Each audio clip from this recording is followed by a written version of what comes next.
की श्रृंखला में मैं आपको 70वीं कहानी सुना रहा हूं। कैची धाम में जहां मुख्य द्वार है उसके पास शिलाएं हैं, वहां पर बाबा बैठते थे। पास में ही एक उत्तीस नाम का एक पेड़ होता है जो पहाड़ों में पाया जाता है और इसकी सामान्यतः उम्र भी कम होती है। तो उत्तीस का पेड़ था, लगभग सूख गया था, उसका तना सूखी अवस्था में था और लग रहा था कि कभी अगर गिर गया तो यहां बैठे हुए भक्तों पर, बाबा के ऊपर इसे क्षत पहुंचा सकता है। तो एक दिन उनके भक्त ने कहा कि महाराज जी यदि आदेश हो तो 30 के पेड़ को हटा दें। महाराज जी ने कहा नहीं, 30 का पेड़ लगा रहने दो और इसकी जड़ में गंगा जल डाल दो। लोग भक्तों ने कहा कि गंगा जल डाल के सूखा पेड़ कैसे एकदम हो जाएगा, लेकिन बाबा के आदेश का पालन किया गया। पूजनीय मां और पूर्णानंद तिवारी दोनों लोगों ने एक कनस्तर में गंगा जल लाया गया और दोनों लोगों ने उस 30 के पेड़ के चारों तरफ जड़ में डाल दिया। थोड़े दिन में वो 30 का पेड़ हरा भरा हो गया। आज भी 30 का पेड़ उस जगह पर है। हमें याद आती है स्वर्ण मंदिर के उस बिरिया, जो बेर का पेड़ कहते हैं। बिरिया बहुत कम आयु की होती है और आज भी स्वर्ण मंदिर में वो बेरी का पेड़ मुख्य द्वार से आप घुसेंगे तो सामने है। वो 30 और उस बिरिया की कहानी लगभग समान है।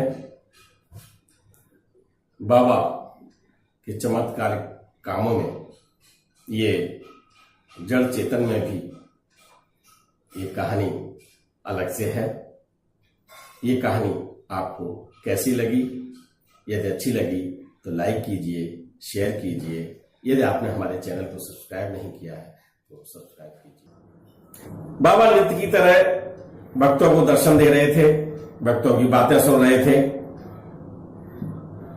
उनके पास क्षेत्र के एक दरोगा जी थे, वो घोड़ी पर बैठ के आया करते थे और बाबा के दर्शन किया करते थे। उनकी घोड़ी ऐसी थी कि केवल उन्हें ही सवारी करने देती थी। यदि उन घोड़ी पर कोई और सवारी करना चाहे तो उसको गिरा देती थी।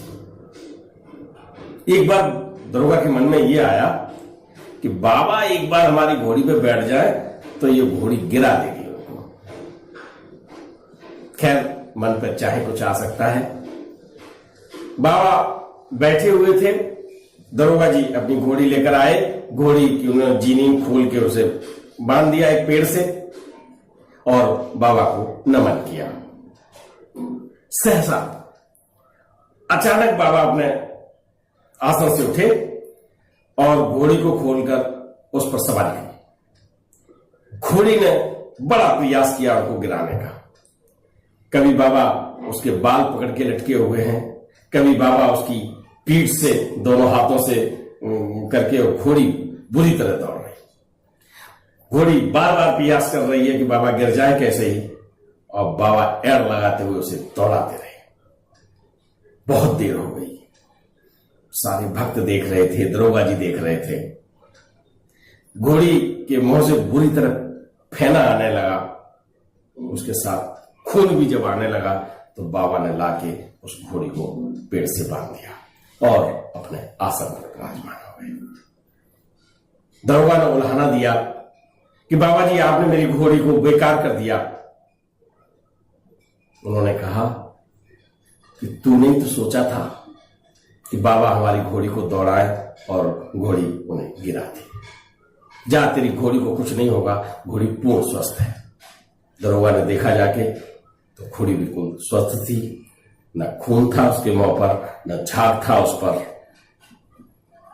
बाबा मन की बात अगर जान लें और ये जान लें कि ये मेरी परीक्षा लेना चाहता है तो वो परीक्षा देते जरूर थे। ऐसी और भी कहानियां सुनाऊंगा।